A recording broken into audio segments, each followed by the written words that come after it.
Prepare for warp speed as we embark on a voyage through the vast expanse of science fiction in movies and television series.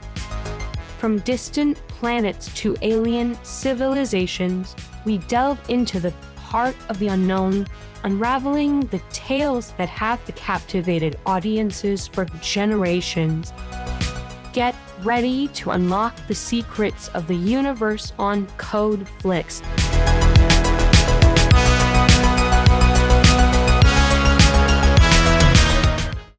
Hello and welcome to Code Flix, the podcast where we take a deep dive into your favorite sci-fi and fantasy TV shows and movies.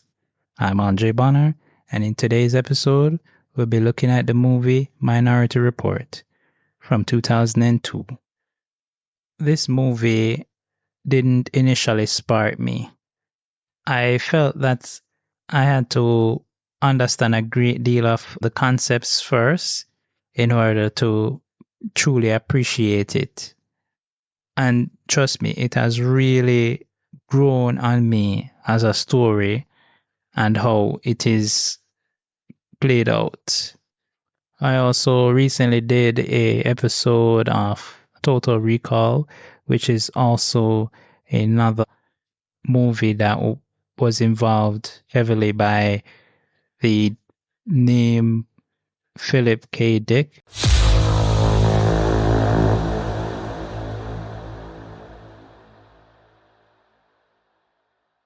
Minority Report is a 2002 American science fiction action film directed by Steven Spielberg, loosely based on Philip K. Dick's 1956 novella, The Minority Report. The film takes place in the Washington metropolitan area in the year 2054, in which a specialized police department, Precrime, apprehends criminals by use of foreknowledge provided by three psychics called precogs. The cast stars Tom Cruise as Precrime Chief John Anderton, Colin Farrell as Department of Justice Agent Danny Whither, Samantha Morton as Precog Agatha Lively, and Max von Sydow as Precrime Director Lamar Burgess. The film combines elements of tech noir, whodunit thriller, and sci-fi science fiction genres as well as traditional chase film. As the main protagonist is accused of a crime he has not committed and becomes a fugitive. Spielberg characterized the story as 50% character and 50% very complicated storytelling, with layers and layers of murder, mystery, and plot. The film was first optioned in 1992 as a sequel to another Dick adaptation, Total Recall, with Arnold Schwarzenegger set to reprise his leading role. When the production company Coralco Pictures filed for bankruptcy, the project was reworked into a standalone project. Its development started in 1997 after John Cohen's script reached Spielberg and Cruise. Production suffered many delays due to Cruise Mission Impossible 2 and Spielberg's AI running over schedule, eventually starting in March 2001. During pre-production, Spielberg consulted numerous scientists in an attempt to present a more plausible future world than that seen in other science fiction films. Some of the film's portrayed technology has proven prescient. Cruise and Spielberg's high-profile combination or collaboration made Minority Report one of 2002's most anticipated films. It received positive reviews from critics and was a commercial success as 2002's 10th most successful film worldwide, grossing over $358 million against a production budget of $102 million. It was nominated for several awards, including an Academy Award nomination for Best Sound Editing of 11 Saturn Award nominations. The film won Best Science Fiction Film, Best Direction, Best Writing, and Best Supporting Actress.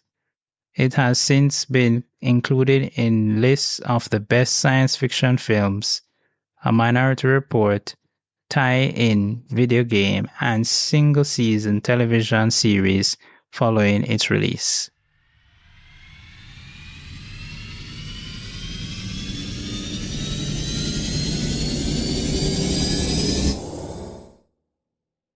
The film is set in Washington, D.C. in the year 2054, where a specialized police department called Precrime uses three psychics known as precogs to foresee crimes before they happen, allowing law enforcement to arrest potential criminals before they commit their offenses. The story centers around Chief John Anderton, played by Tom Cruise, who is a dedicated officer in the Precrime unit. Anderton passionately believes in the system, especially because he has a personal tragedy driving him. A few years earlier, his young son was kidnapped and never found. The plot takes a dramatic turn when the precogs predict that Anderton himself will commit a murder in the near future. Shocked and in disbelief, Anderton goes on the run to prove his innocence. He kidnaps the lead precog, Agatha, played by Samantha Morton, in an attempt to discover more about the vision and find out who set him up. As Anderton delves deeper into the case, he uncovers dark secrets about the Precrime system and its potential flaws. The film explores themes of free will versus determinism, the ethical implication of preemptive justice, and the potential for corruption within a seemingly infallible system. The climax reveals a complex conspiracy, including Anderton's superior, director Lamar Burgess, played by Max von Sydow, who orchestrated the system to protect his own interests and the future of Precrime. In the end, the truth about the system's imperfection is exposed, leading to the dismantling of Precrime, and Anderton is exonerated. Here are some key themes and symbols in Minority Report. Themes: free will versus determinism. The central theme of Minority Report is the conflict between free will and determinism. The concept of Precrime is based on the idea that the future is predetermined and can be predicted accurately. The film questions whether individuals can change their destinies or if they are bound to a preordained path. This is exemplified in John Anderton, Tom Cruise's struggle to prove his innocence again after being predicted to commit a future murder. Ethical and moral implications of predictive policing. The film delves into the ethical and moral dilemmas associated with predictive policing. It raises questions about the justice and morality of arresting individuals for crimes they have not committed yet. The system potential for abuse and the possibility of error are critical issues explored in the narrative. Privacy and surveillance. Minority Report highlights the tension between security and privacy. The pervasive surveillance and data collection used by the Precrime unit raises concerns about the erosion of personal privacy and the state's overreach into individuals' lives. The film's depiction of invasive technologies like retinal scans and personalized advertisements underscore these themes. The nature of justice. The movie questions the true nature of justice, exploring whether a system that prevents crime by predicting it can be considered just. It examines the balance between protecting society and preserving individual rights and the potential for miscarriages of justice within such a system. Trust and betrayal. Trust and betrayal are recurring themes, particularly in the relationship between Anderton's his colleagues and the system he once believed in. As Anderton becomes a fugitive, he explores betrayal from those he trusted, leading him to question the integrity of the Precrime system. Symbols. The precogs. The precogs symbolize the potential and pitfalls of using advanced technology to predict human behavior. They represent the ethical quandaries of exploiting individuals for their abilities, as well as the moral costs of sacrificing their humanity for the greater good. The Minority Report. The concept of the Minority Report, a dissenting prediction from one of the precogs, symbolizes the idea that the future is not set in stone and that alternative outcomes are possible. It embodies the film's exploration of free will and possibility of altering one's destiny. Eyes and vision. Eyes and visions are prominent symbols in the film, representing perception, knowledge, and control. Retinal scans and eye transplants reflects themes of identity and surveillance. Anderton's eye transplant signifies his attempt to evade the all-seeing pre-crime system and regain his autonomy. The ball. The wooden ball with the names of future perpetrators symbolizes the cold, mechanical nature of the pre-crime system. Its creation process involving the precogs' visions represents the deterministic view that events can be predicted and controlled with precision. Water.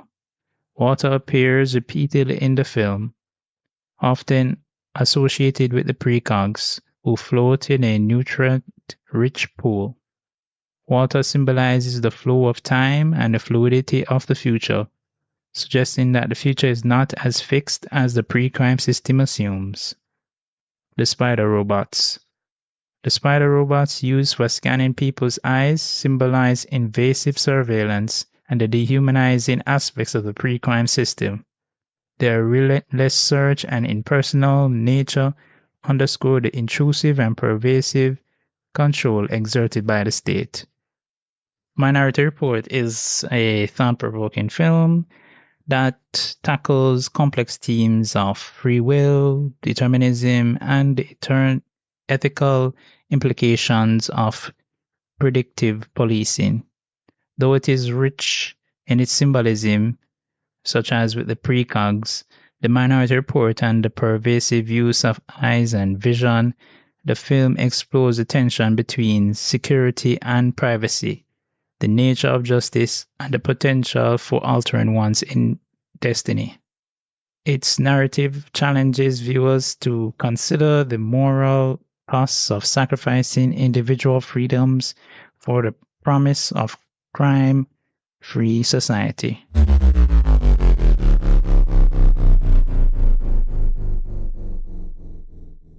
Here's a character analysis of the main characters. John Anderton, played by Tom Cruise. John Anderton is the chief of Precrime, an elite police unit that uses 3 psychics known as precogs to predict and prevent murders before they occur. Haunted by the kidnapping and presumed death of his young son, Anderton is driven by a personal quest for redemption and a belief in the infallibility of the pre-crime system. His journey begins with unwavering confidence in the system he helped to build, but transitions into a desperate fight for his life when he is predicted to commit murder. This forces Anderton to confront his own beliefs and uncover the truth about pre-crime. Danny Whitwer, played by Colin Farrell. Danny Whitwer is a Department of Justice agent assigned to audit the pre-crime division. He is skeptical of the system and becomes a rival to Anderton. Whitwer's sharp intellect and suspicion of the fallibility of pre-crime make him a key antagonist in the story. His professional ambition and personal ethics drive him to seek the truth about the system, even as he clashes with Anderton. Whitwer's skepticism ultimately leads him to important discoveries about the flaws in pre-crime. Agatha, played by Samantha Morton. Agatha is the most gifted of the three precogs and has a personal connection to the broader mystery of the story. Unlike her fellow precogs, Agatha shows a higher degree of awareness and emotional depth. Traumatic visions and her relationship with Anderton provide crucial insight into the ethical and moral dilemmas of using human beings as tools for crime prevention. Agatha's character embodies the human cost of the pre-crime system and the potential for humanity within it. Lamar Burgess, played by Max von Sydow. Lamar Burgess is the founder and director of Precrime and a mentor of John Anderton, initially appearing as a benevolent figure committed to the success of Precrime. Burgess is eventually revealed to have a darker side. His motivations are complex, driven by a desire to see Precrime succeed, but also by personal ambition and a willingness to commit morally reprehensible acts to protect the system. Burgess' character arc reveals the corrupting influence of power and the ethical compromises made in the name of good. Laura Clark, played by Catherine Morris. Laura Clark is John Anderton's estranged wife. Her character provides a more personal and emotional perspective on Anderton's past and the impact of his son's disappearance. Laura's support becomes crucial as Anderton seeks to clear his name and dismantle the corrupt elements of pre-crime. Her emotional resilience and continued affection for Anderton underscore the personal stakes of the narrative. Chief Justice Iris Heinemann, played by Lois Smith. Dr. Iris Heinemann is the scientist who developed the pre-crime technology. She provides critical information to Anderton about the potential flaws in the system, including the existence of minority reports, alternate predictions of the future that the precogs generate. Heinemann's character serves as a moral and intellectual counterpoint to the system she helped create, highlighting the ethical complexities and potential fallibility of relying on predictive technology for law enforcement. These characters, though their interactions are on individual arcs, explore the intricate dynamics of society, reliant on preemptive justice and personal and ethical dilemmas that arise from it.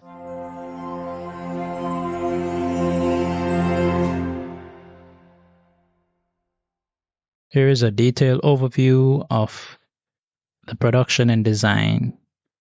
Production. Director and writers. Directed by Steven Spielberg. The screenplay was written by Scott Frank and John Cohen, based on Philip K. Dick's short story. Cast: Tom Cruise as Chief John Anderton, a pre-crime officer. Colin Farrell as Danny Whitwer, a Department of Justice agent. Samantha Morton as Agatha, one of the precogs. Max von Sydow as Director Lamar Burgess, head of pre-crime. Neil McNaugh as Fletcher, Anderton's colleague. Lois Smith as Dr. Iris Heinemann, the scientist behind Precrime. Filming locations. Filming took place in various locations, including Los Angeles, Washington, D.C., and Virginia.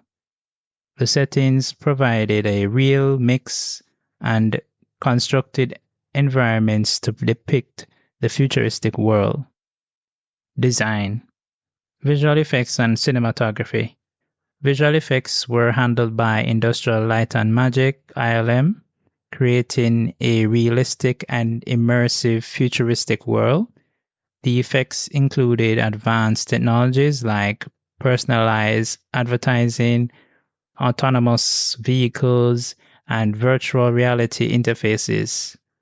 Cinematography by Janusz Kaminski featured a desaturated color palette and high contrast lighting, giving the film a distinctive, almost monochromatic look. The visual style enhanced the film noir elements and futuristic feel. Set design. Production design by Alex McDowell created a detailed and believable near-future world. The design integrated advanced technology seamless into everyday life, from the Precrime headquarters to the high-tech cityscapes. Key locations included the Precrime office with its iconic transparent computer interfaces, John Anderton's apartment, and various urban environments that combine sleek, futuristic elements and gritty realism. Costume design. Costume design by Deborah L. Scott emphasized a sleek, utilitarian aesthetic. Characters wore functional yet stylish clothing, reflecting the advanced but grounded setting. The Precrime officers' uniforms and Anderton's casual yet professional attire designed to be practical for action sequences while maintaining a futuristic look. Sound design and music. The musical score by John Williams combined traditional orchestral elements with futuristic soundscapes, enhancing the film's tense and dynamic atmosphere. Sound design played a crucial role in immersing the audience in the futuristic world with detailed audio elements for the technology and environments. Themes and overview impact. The film received widespread acclaim for its storytelling, direction, visual effects, and performances, particularly Tom Cruise's portrayal of John Anderton. Critics praised Spielberg's ability to blend action, suspense, and thought-provoking themes. Awards. Minority Report received several nominations and awards, including an Academy Award nomination for Best Sound Editing. It also won the Saturn Award for Best Science Fiction Film. The film, considered one of the best science fiction films of the 2000s, and has influenced the genre significantly. Its depiction of futuristic technology, particularly user interfaces and predictive systems, has been referenced and emulated in other media. Minority Report sets a new standard for science fiction films, combining a compelling narrative with cutting-edge visual effects and a visually rich and detailed world. Its exploration of complex ethical issues and its innovation, the depiction of the futuristic technology, have left a lasting impact on the genre, inspiring both filmmakers and technologists. The film's blend of action, mystery, and philosophical inquiry continues to resonate with audiences, maintaining its relevance and appeal years after its release. So here is a analysis of the film and some of my interpretations based on that analysis. Agatha says murder in a soft tone. So the film opens with us visualizing what the precogs are seeing, and at that point, we are just given a certain amount of information that there is going to be a whole lot to this film. Anderton seems to guess at the location where the man who was killed was gonna kill his wife and her lover were. So, from what we're seeing in the visions and how Anderton did the investigation to figure out where they were to go, the only thing that they really got was there was a location outside a playground where there is a merry-go-round, and when they actually reach on scene, they see that the houses, right? So the location, let's say the location was somewhere in mid-America, and you know how those urban township, sorry, those housing schemes are set up, they would usually have the exterior of the houses looking the same. And in this case, it was very difficult to figure out, and they had to rely on information that they were getting. Of course, I understand that because they have to be scrubbing through the information and all of that, it might have posed a challenge, and that's probably why we ended up seeing that happening. But yeah, it kind of stood out to me as something that I was wondering about. Boy, I can tell you, advertising is about overselling the benefits and convincing everyone that Precrime works. Okay? It works. And repeatedly, we see as John passes some of the boards, the advertising boards, and some of the things, we notice that they try to be like, this, it works, we want you to believe in it. In the land of the blind, the one-eyed man is king. And this is something that I actually sent me on a mini Google search, where I realized that this was a quote that is basically stating that, and it's something that came up back in the film, that even though everybody or most persons might not have the skill sets, if even one person is able to rise above that and be able to make a different choice, then they can be masters of their destiny, right? While the rest of persons will just have to go along with what is predestined for them. So that's how I would interpret that. This idea of faith in the precogs who are deemed to be inherent.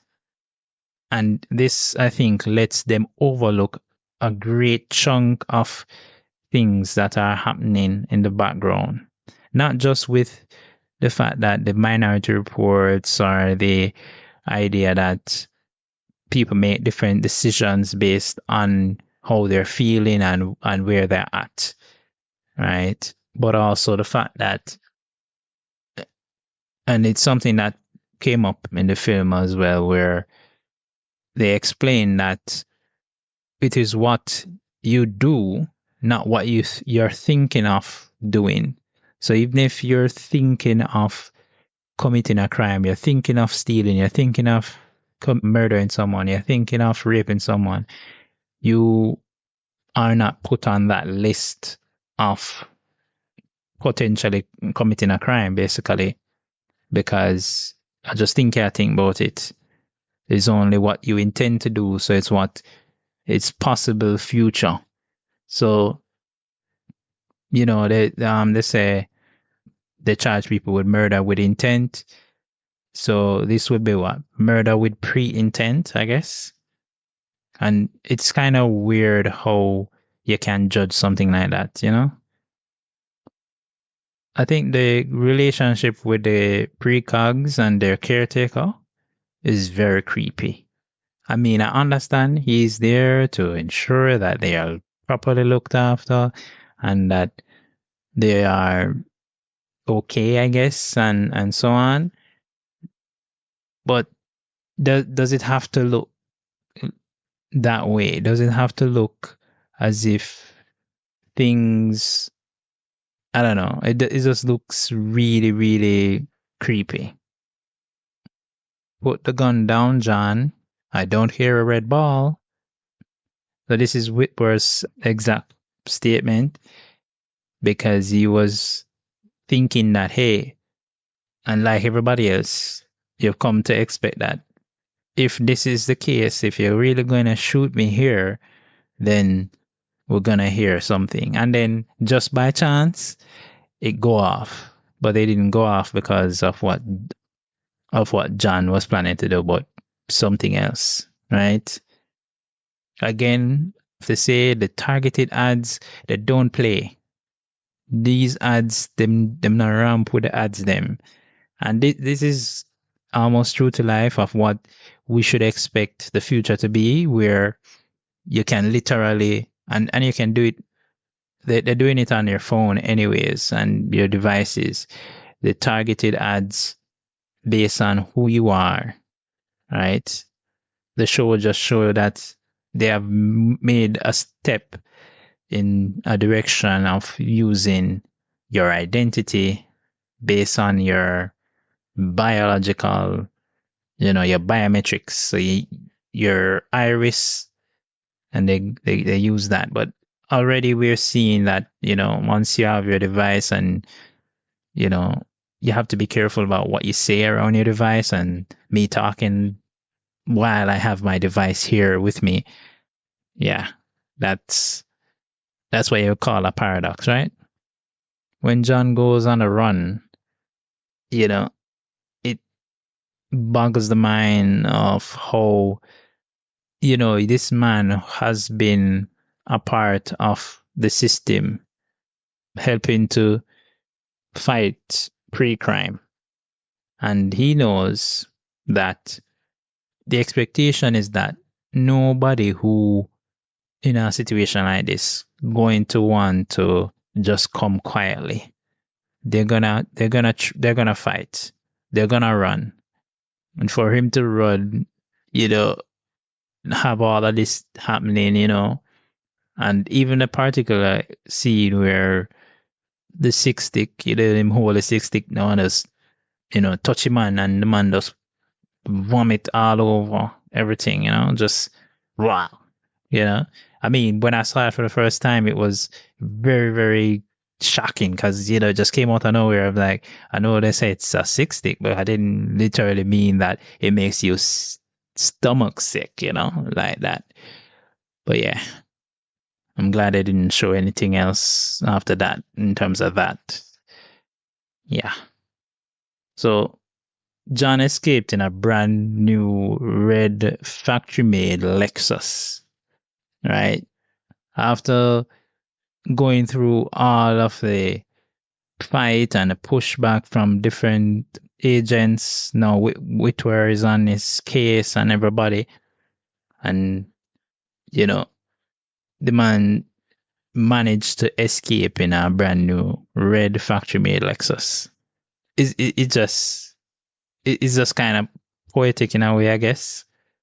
The precogs are never wrong, but occasionally they disagree. And this is quite interesting to see. Sometimes in a lot of movies or TV shows, we don't get to see the other side of these things where there is some disagreement and so on. And even at this level, in terms of what the precogs are meant to represent, they're meant to represent a way to see the future, I guess, and be able to make certain changes to the future. And the fact that they can have differing views of the future, just like when persons can have different views on a case, on what took place or how a person can be guilty. And that's why you have jury trial. You have trial by jury where people can go and sit in front of a jury because you don't want to just say, oh, it's just one person that's deciding your fate, but you can have multiple persons looking at it from different perspectives. And especially, let's say, a jury of your peers, so you can choose who you want to be the ones to actually take up your case. Now, in this movie, of course, nobody chose particularly these precogs. These precogs were chosen by the system. And that is why I said that this is something that is not necessarily the best way to do things because it has that inherent bias of the system wanting certain things a certain way. And essentially, that's why we have the minority reports, right? Yeah. To say that, hey, this not really line up with what we expect in reporting. So we're gonna put this down as what it is, right? And yeah, there's a whole lot there, right? After major eye surgery, I wish I'm able to move like John. Because, I mean, John has just, replaced his eyes. And the man is able to move as if, oh, this was nothing really. Yeah, he does look like he's wincing in like a little pain and so on, but it doesn't seem like, oh, he's out of commission in any way. It's quite crazy. Don't take off the bandages for 12 hours or you will go blind. Can't help but feel sorry for John here because it is his luck that his friends are still looking for him, and the building that he's in is where they come to find him. And I have a side thought about that. I'm going to reserve my theories, and it's relating to the gentleman that did the eye surgery. The spiders come in and they look at his eyes. They look at his eye, even though it should be within the time frame of not being able to remove the bandages. So, he could have gone blind in his eye, and I think he might have gone blind in one of his eyes. I'm not too sure. Yeah, I probably have to watch it again and see. But it kind of look like he might move blind in one eye. Not true. So John finds himself going back to the Precrime headquarters to get the precog, Agatha, to help him, in the situation. So, yes, I know his plan was all along, but at that point, I was like, this plan is bonkers. This man, him, decides, say, I'm going to go into a very highly protected place with his eyes, because he's lugging around the two eyeballs that he took out because he's gonna use it to gain entry. Now, if their security wasn't worth shit, this is where you saw that it wasn't worth shit, because first thing should have happened as soon as the eye scan that, it should have raised an alarm because, hey, boom. But then again, perhaps it's not designed that way, or somebody was off duty that day. The guy who was supposed to be checking the database of access privileges didn't update it, or I don't know. But I think you should have probably immediately revoked his privileges from when you realize that him wanted, and just make sure say, yo, he can't have no access there. So, all right. But yeah, that That is quite the thing. Leo Crow was set up to trap John into killing him. Now, this again is one of them weird little thing that happens in the movie, right? I feel like the explanation for why this man ends up in the room with John could have been something premeditated. I just don't see how that wasn't something that was registered, or perhaps because at this point Agatha wasn't a part of the thing. So, as I said, the three of them have to be there in order for accurate reporting of pre-crime to happen. So, yeah, probably that's where it is, but I still feel a little bit uneasy about the fact that, even before there wasn't anything there to suggest that some premeditation was being done there, because I felt like that you couldn't rely on chance, I think. But then again, the man Burgess had access to the information and how it was being flowed, so probably he was able to. Yeah, perhaps. Poor Danny. Danny was very ambitious, and he met an end to someone with ambition.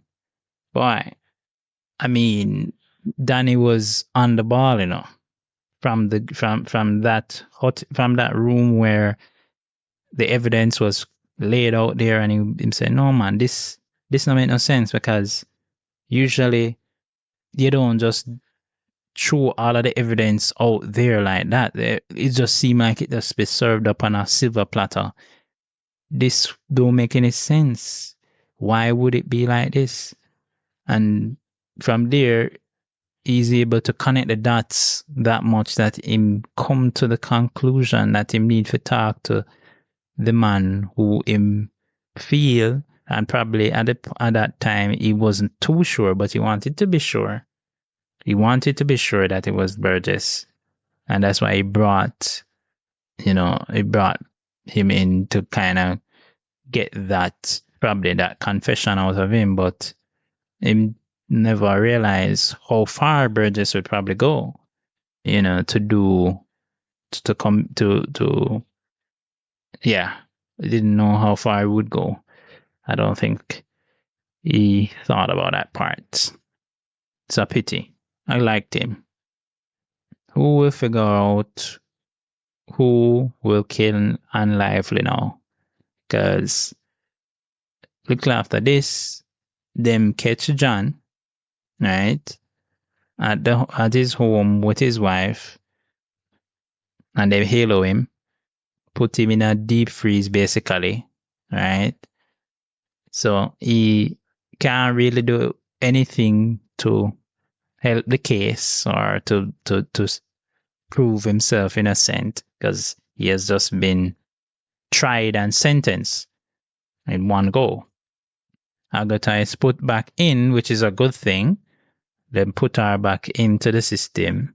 Because perhaps if they had another precog, they would have had that person substituting for her, and probably discard Agatha or something if they wanted at that point.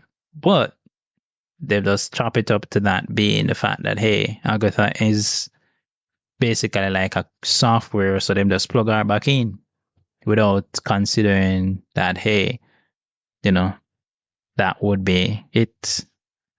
I love the showcase of Burgess murdering Agatha's mother on the display at a function dedicated to his, could you call it, his coming out party for pre-crime. So basically we'll be able to have it nationally now, because that is what he was hoping for. That is what he did all of what he did for, right? He worked so hard for that. And the look on his face is priceless, The man looked terrified, like, oh no, everybody know. Everybody know now say I'm a piece of shit. And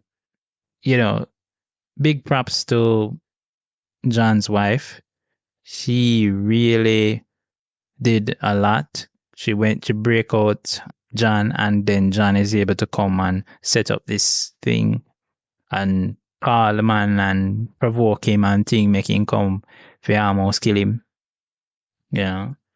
And then John repeats the words that Agatha spoke to him while he was in the room with Crow, that you have a choice, basically. You have a choice to change the predestined future, right? Just like with everybody in this who has been arrested and tried and sentenced for pre-crime. And that was the biggest flaw in the system, I think, because none of these persons were given a chance. All them do is just capture them, halo them, and put them into cold storage. And naturally, after something like this happens, I'm glad that they were able to say, all right, we need to stop pre-crime, right? We need to abandon it. This experiment don't make no sense. Whether the reasoning behind it was because they found out that there was a flying system and so they couldn't keep it, or it was just because they recognize that the precogs are human beings. But probably they didn't, because it seemed to me that that wasn't a major decider anyways. From even before, they would have realized that these people are human beings, and to be using them in this way, right? Even Dr. Hyman, I felt like, she just had this casual way of talking about it, even though she realized that, these people are humans, and boy, she's almost like a human rights activist kind of person now. But the way she talked about it didn't seem like she was all that against it. Because if you're against it, you would have tried to, put up some protests, try to say, hey, this cannot continue. But when people do things, they usually have their reasons. And so she perhaps have her reasons for why she has left.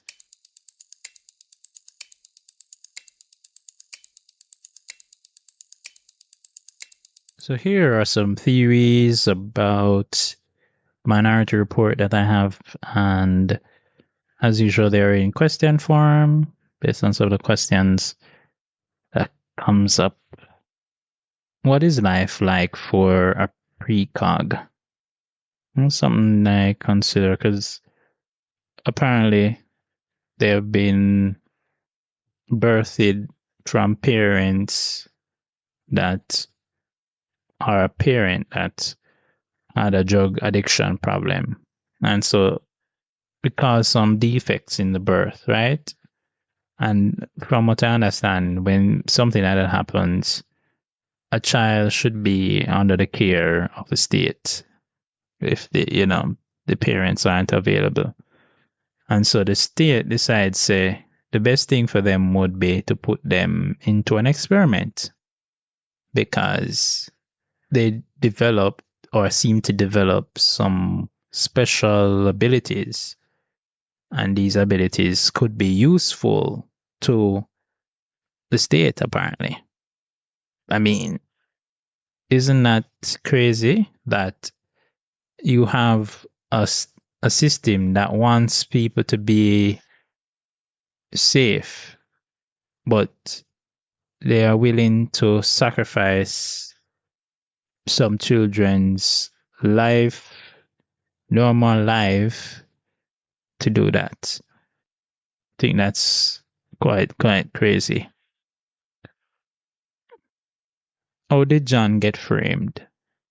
And I asked the question knowing that, hey, the movie says, all right, The reason why he got framed was because the man that pulled the puppet strings of various persons to kind of get things done.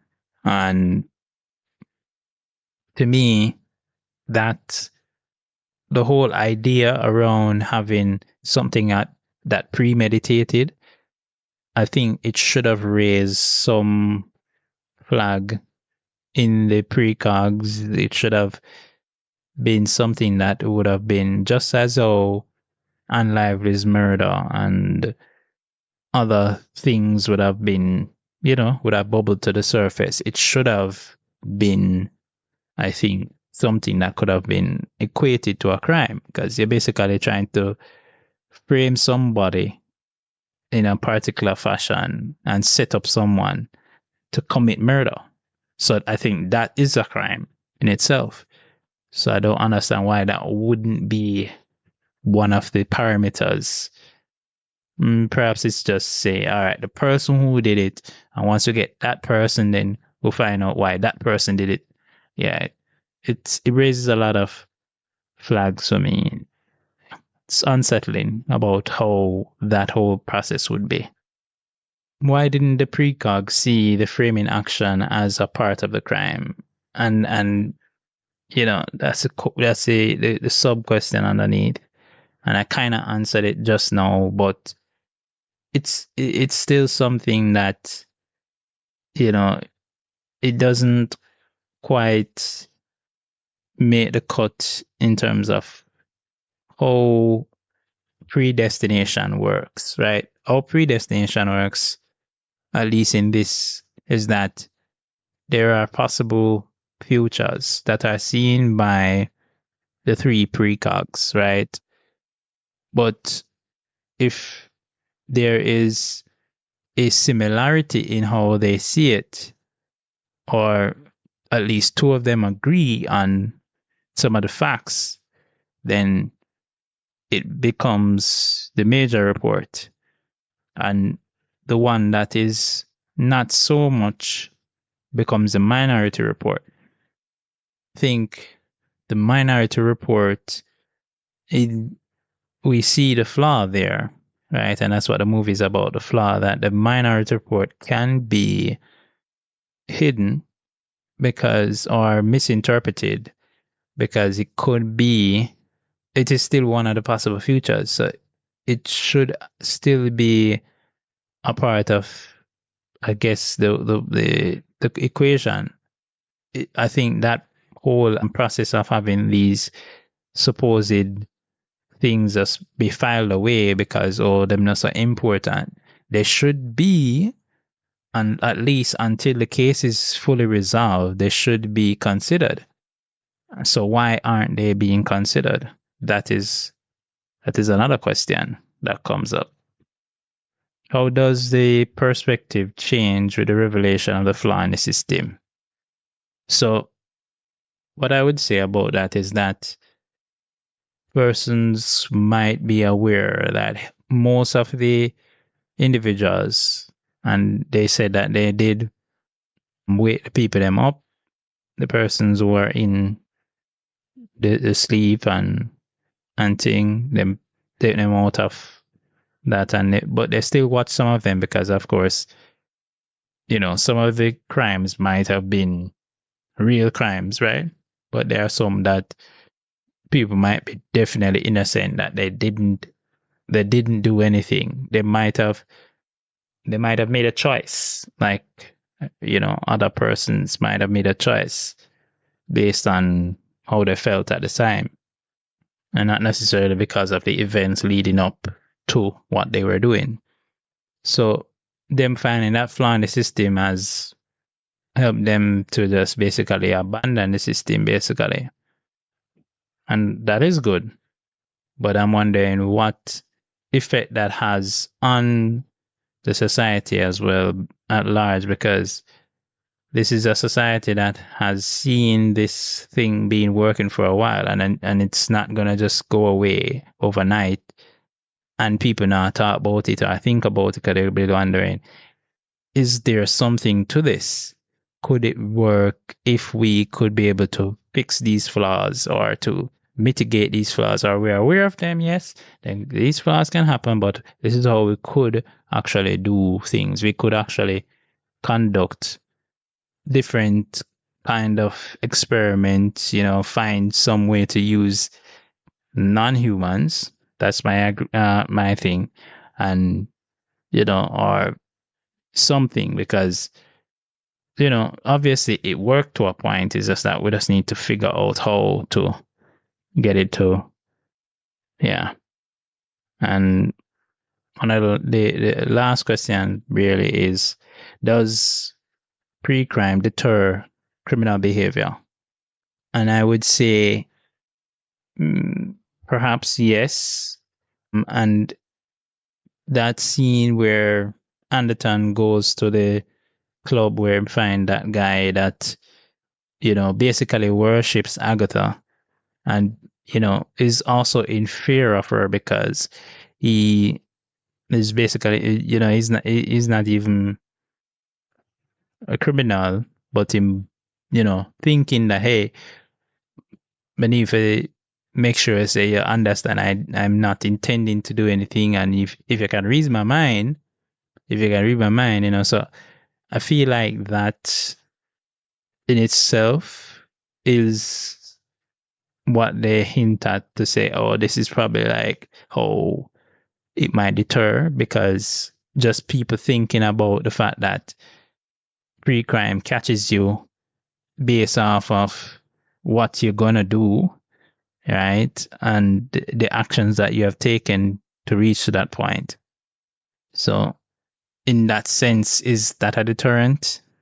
Maybe. So those are my theories. Share your own theories and your favorite moments from the film, whether you agreed with some of my interpretations, you have different questions, or you thought that my questions were dumb and you felt that you had some of the answers could use some work. Let me know. I really want to know. So in this episode, we looked at the Minority Report. We looked at some of the themes that came out in this classic movie. We looked at some of the characters. We looked at the production and design and what went into making this. I spoke about my interpretations and some of the theories based on some questions that really let me think about what this world of the Minority Report could be, and if we had a system that was set up in this way, what would it be like for us?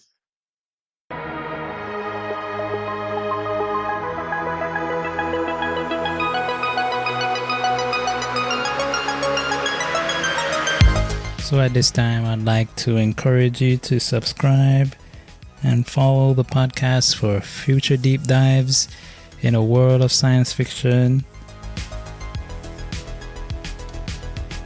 Thank you for tuning in. Thank you for the support. We're on a road to 500. Let's do it, guys.